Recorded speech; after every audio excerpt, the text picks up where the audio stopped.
Cześć, to będzie taki materiał podsumowujący o Iranie. Ja już byłem w tym kraju 2 razy i nazwę to reportaż o Iranie, bo w sumie już mam dosyć dużą wiedzę na temat tego kraju i tak mogę chyba nazwać ten film. Ja tutaj będę podróżował po Isfahanie, ale będę też się momentami przenosił w inne miejsca w Iranie. Także zapraszam.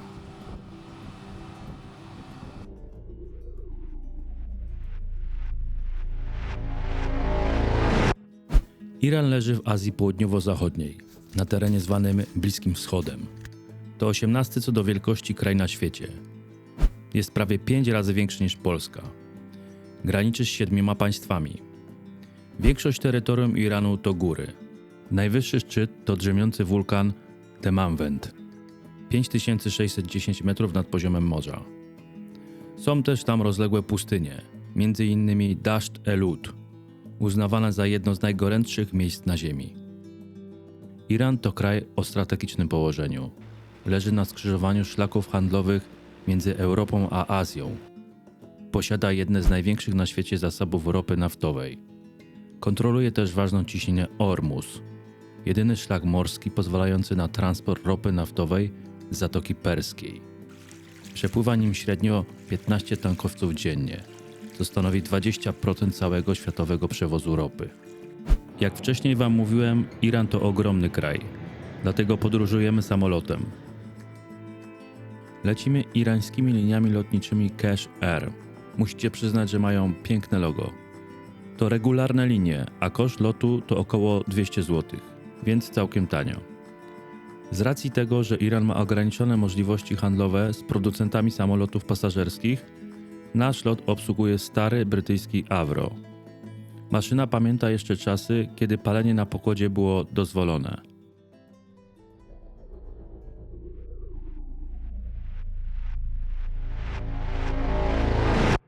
Iran. Kraj o bogatej historii i kulturze. Od lat izolowany od to znaczy świata zachodniego. Drogę do tej izolacji utorowała rewolucja islamska. Ale żeby zrozumieć ten przewrót, musimy cofnąć się do lat 20. XX wieku, kiedy to władzę w Iranie objęła dynastia Pahlavi. Reza Shah Pahlavi, wspierany przez Wielką Brytanię, rozpoczął modernizację kraju inspirowaną reformami Ataturka w Turcji. Wzmacnianie władzy centralnej, ograniczenie wpływu kleru szyickiego, wprowadzenie zachodnich ubiorów, rozwoju oświaty i praw kobiet. To tylko niektóre z jego działań. Choć Reza Shah znacząco rozwinął infrastrukturę, jego reformy spotkały się z oporem konserwatywnego społeczeństwa. Po abdykacji Rezy Shaha władzę objął jego syn, Mohammed Reza Pahlavi. Nowy szach kontynuował modernizację, zacieśniając współpracę z USA. Prowadził prawa wyborcze dla kobiet, reformę rolną i walkę z analfabetyzmem. Jednak rosnące ceny ropy odsłoniły ciemną stronę jego rządów – korupcję i kolesiostwo. W tym czasie również narastał konflikt z konserwatywnym duchowieństwem, na czele którego stał Chomeini. Chomeini głosił radykalną wizję islamu, wzywającą do walki z wrogimi państwami, takimi jak USA i Izrael. Jego słowa trafiały do biednych i religijnych Irańczyków, którzy czuli się pominięci w procesie modernizacji państwa. W latach 70. Iran ogarnęła fala protestów, paraliżując gospodarkę. Kulminacją był kryzys zakładników w ambasadzie amerykańskiej w Teheranie. W 1979 roku, osłabiony chorobą, Pahlavi opuszcza kraj, a Chomeini przejmuje władzę, proklamując Islamską Republikę Iranu. Korpus Strażników Rewolucji Islamskiej zaprowadził w kraju nowy porządek, oparty na zasadach islamu. Iran stał się państwem teokratycznym, izolując się od Zachodu i podążając własną, niezależną ścieżką. Wyjaśnię Wam jeszcze, skąd pochodzi sama nazwa Iran, bo wiele osób może myśleć inaczej. Iran od zawsze był nazywany przez swoich mieszkańców Iranem, co oznacza kraj Ariów. Nazwa Persja pochodzi od nazwy jednej z prowincji, Fars, i była używana przez Greków i inne narody zachodnie. W 1935 roku oficjalnie przyjęto nazwę Iran na arenie międzynarodowej.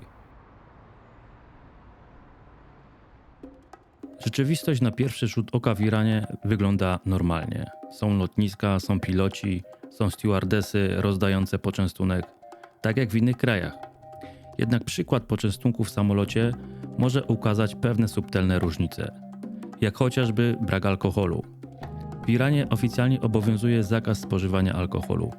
Wyjątkiem od tej reguły są jedynie osoby należące do mniejszości religijnych, które mogą legalnie spożywać alkohol, ale i tak dostaną go tylko w wybranych miejscach.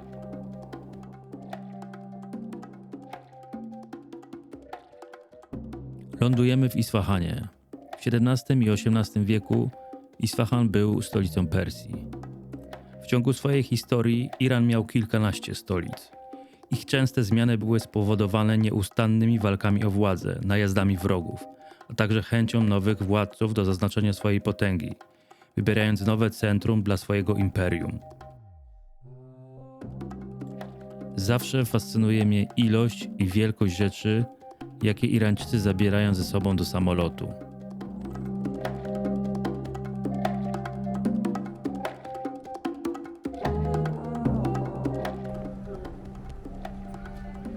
O, ludzi z Korei. Mimo że nasz hostel jest zbudowany zgodnie z architekturą zachodu, są panele, meble podobne do tych z Ikei i muszla klozetowa, to kiedy się temu bliżej przyjrzysz, zauważysz, że do europejskiego poziomu wykonania jeszcze im trochę brakuje. Jako że Iran to bogata i stara kultura i potężny kraj, co miasto czekają na ciebie nowe dania. W Isfahanie jest popularny kebab biryani. Baranina lub wołowina jest duszona w sosie z warzywami i przyprawami. Podaje się go ze świeżymi ziołami, cebulą i arianem, czyli posolonym jogurtem.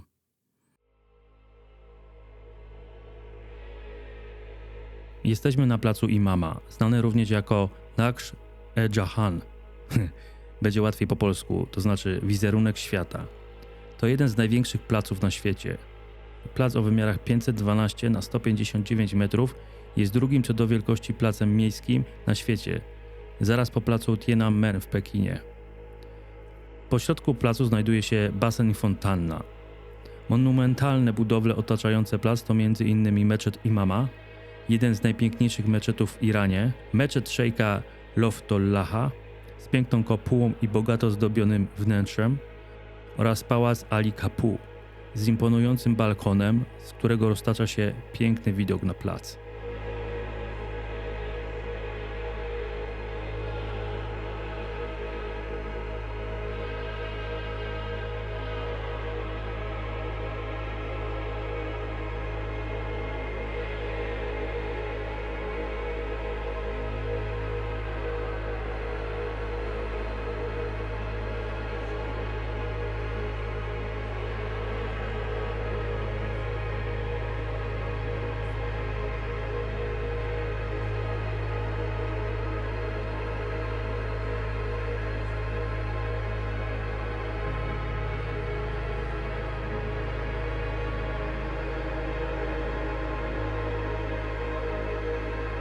W Isfahanie znajduje się polski cmentarz, na którym spoczywają cywile i żołnierze armii generała Andersa.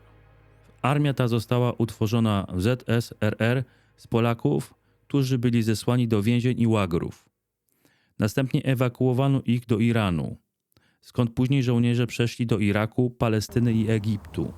Część z nich później brała udział w bitwie o Monte Cassino. To jeszcze nie koniec polskich akcentów w tym mieście. Dzień wcześniej Isfahan odwiedził minister Rau, ówczesny minister polskich spraw zagranicznych, który aktualnie nie ma, że tak powiem, najlepszej prasy.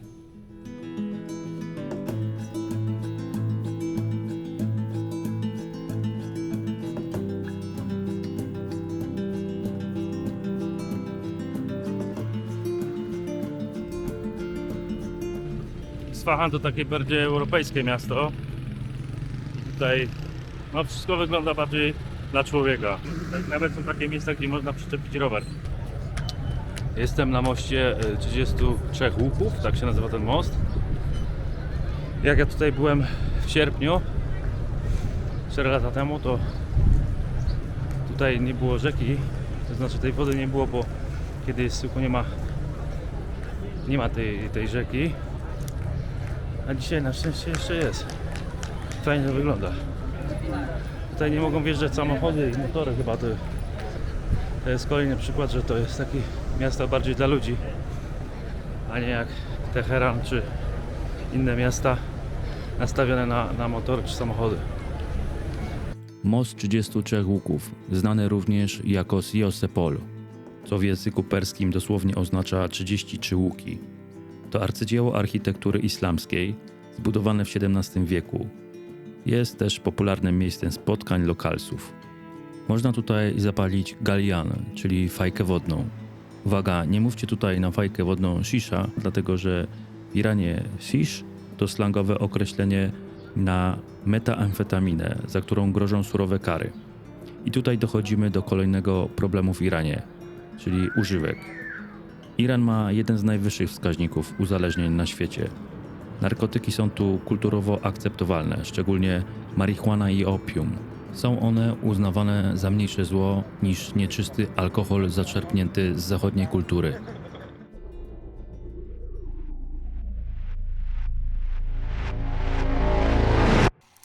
Minęło już ponad 40 lat od rewolucji islamskiej w Iranie, która w 1979 roku zmieniła kraj w teokrację.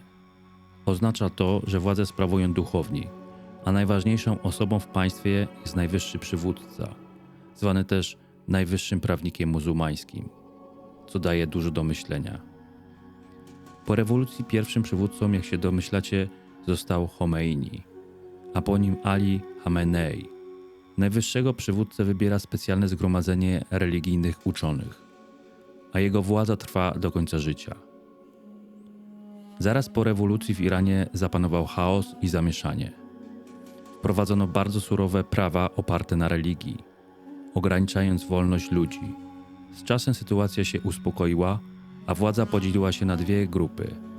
Konserwatystów, którzy chcą, żeby wszystko zostało po staremu, i reformatorów, którzy chcieliby trochę zmienić kraj i otworzyć go na świat. Chociaż reformatorzy chcieliby zmian, to i tak ostatnie słowo należy do najwyższego przywódcy, który jest konserwatystą. W ostatnich latach napięcie między tymi grupami rośnie, a ludzie coraz częściej protestują i domagają się zmian. Ostatnie protesty, które objęły cały kraj, wybuchły w 2022 roku. Można powiedzieć, że trwają do dziś.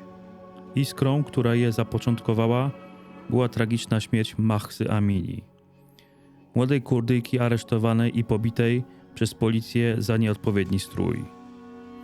Władze brutalnie tłumią demonstracje, zabijając setki osób.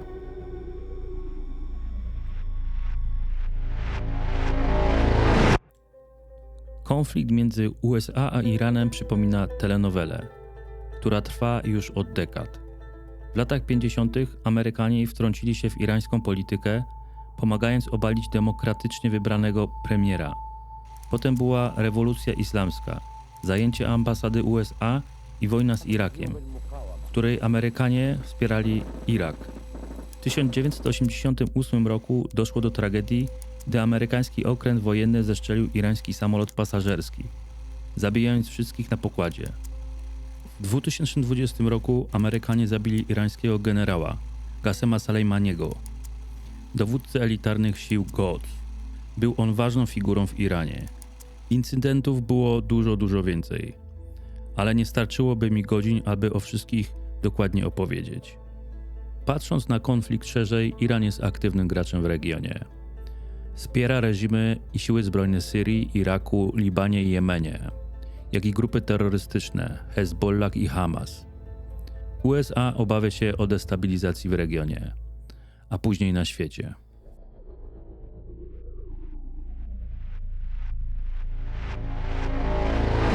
Robiąc reportaż o Iranie, siłą rzeczy trzeba powiedzieć o religii.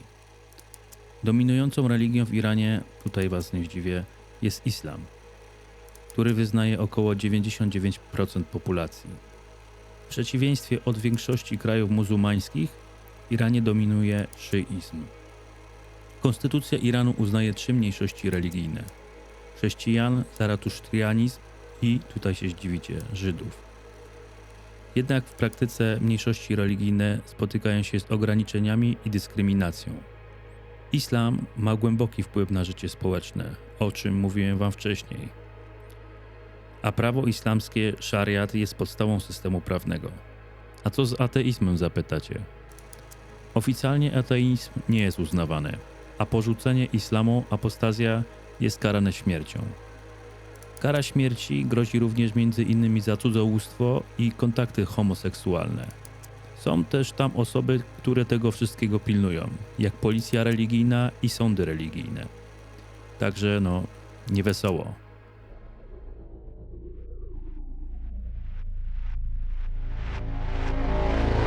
Teraz pewnie zapytacie, ale po co tam jechać? Po co ty tam pojechałeś? Skoro są tam rewolucje, spadające samoloty, wojny, wiele przykrych rzeczy dociera do nas. Wpisując frazę Iran w wyszukiwarkę, pierwsze co zobaczycie to rakiety. Ale przyjeżdżając tutaj, nie będziecie musieli przebijać się przez tą wojenno-polityczną skorupę. Spragnieni kontaktu z innymi kulturami Irańczycy pierwsi wyciągną do was rękę. A tutejsza gościnność jest na poziomie dla nas Europejczyków nieosiągalnym. Mimo że w kraju jest mnóstwo nakazów i zakazów, to nie znaczy, że ludzie robią to wszystko zgodnie z prawem. Są po prostu tacy sami jak my. W Iranie jesteśmy traktowani jako najlepsi goście. Dlatego patrzą na nas trochę przez palce i przymykają oko na nasze kulturowe nawyki. Dla nich nie jesteśmy Polską. Dla nich jesteśmy Lechestanem, od legendarnego założyciela naszego państwa, Lecha. Do tego kraju przyciąga również różnorodność geograficzna i bardzo bogata kultura, jakże inna od naszej zachodniej, izolowana przez lata. To właśnie ta inność i autentyczność przyciąga tak wielu podróżników.